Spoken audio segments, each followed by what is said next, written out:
Talcum powder প্রত্যেকটা ঘরের বাজারের মেনুতে থাকবেই। আপনার যেই বন্ধুটা আপনি পাউডার মাখেন বলে জনসম্মুখে আপনাকে খিল্লি করে একদম উড়িয়ে দেয়, ওই বন্ধুটার ঘরের প্রত্যেকেই আরো বেশি বেশি পাউডারখোর। তো গরমে ঘামাচির শত্রু আর শরীরের বন্ধু এই ট্যালকম পাউডার খনির পাথর থেকে আসলে বানায় কিভাবে। দেখব কিভাবে বিশাল বিশাল পাথর পাউডারে পরিণত হয়।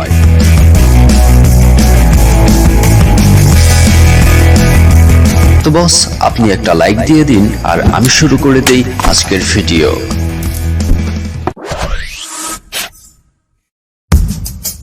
আপনি নিশ্চয়ই জানেন, ঘামাচির পাউডার থেকে শুরু করে যত প্রকারের আর যত ব্র্যান্ডের আর যত দামি পাউডারই হোক না কেন, সব পাউডার আর কিচ্ছু না, পাথর থেকে তৈরি।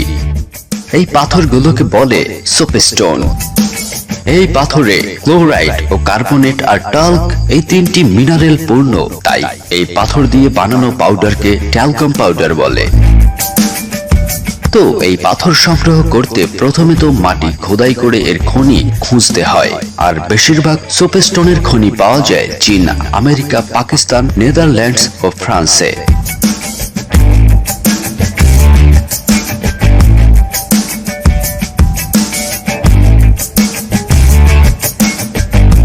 তো খনি পেলে সে খনি খোদাই করে এই পাথর পেলে তা সংগ্রহ করে বড় বড় সব ট্রাকে লোড করে সোজা ফ্যাক্টরিতে নিয়ে আসেন ওয়ার্কাররা।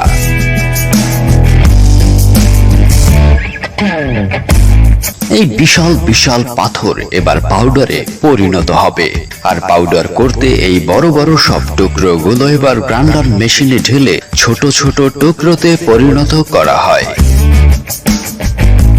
আর দ্বিতীয় দফায় এই টুকরো পাথরগুলো আরো একটি শক্তিশালী গ্রাইন্ডার মেশিনে একদম পিষে পাউডার করে ফেলে। যতক্ষণ না এই টুকরো চূর্ণ হয়ে যায়, এখানে পেষণ চলতেই থাকে। আর পেশা হয়ে গেলে এই পর্যায়ে পাউডার কয়েক প্রকারের চালনিতে ছাঁকা হয়, আর ততক্ষণ এগুলো চালনিতে ছাঁকা হয় যতক্ষণে এই পাউডার থেকে একদম মিহি গুঁড়ো না বেরোয়। মিহি গুঁড়ো বেরোলে এবার এই মিহি গুঁড়ো পাউডার বস্তায় ভরে নিয়ে যাওয়া হয় দ্বিতীয় ইউনিটে। এই ইউনিটে পাথরগুলো একটি মিক্সার মেশিনে ঢেলে এর সাথে গ্লাইকোল, লিনালোল, ফ্রাগ্রেন্স আরো আলাদা আলাদা ব্র্যান্ডের আলাদা আলাদা কেমিক্যাল মিশিয়ে আধা ঘন্টা মিক্সড করতে থাকে। এর ফলে যত কেমিক্যাল ঢালা হয়েছে সব কেমিক্যাল পাউডারের সাথে একদম মিক্সড হয়ে যায়। ব্যাস, আর কোনো ঝামেলা নেই, পাউডার প্রস্তুত। এখন কেবল দরকার এই পাউডার ভরতে ডিব্বার, আর এই ডিব্বা তো আগে থেকেই রেডি। এবার আমরা যে পাউডার বানাতে দেখেছি তা ট্যাঙ্ক থেকে এবার ফিলিং মেশিনে ঢালা হয়, আর এই মেশিন কনভেয়ারে পাউডার লোড করে এই ডিব্বাগুলোতে ভরতে থাকে। সোজাসুজি ভাবে ভরতে ভরতে ডিব্বাগুলোকে পাঠিয়ে দিতে থাকে সামনের দিকে। আর এখান থেকে যেতে যেতে একটা অটোমেটিক মেশিন ডিব্বাগুলোর ঢাকনা লাগিয়ে দেয়,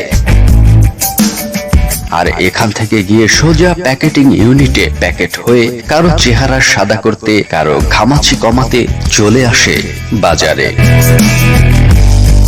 তো বস, এখন আপনার টার্ন। আচ্ছা সত্য বলুন, আপনি কি পাউডার মাখেন? আমি কিন্তু প্রায় মাখি। এই গরমে পাউডার মাখা ছাড়া শরীরের ঘামাচি ঠেকানো একদমই অসম্ভব।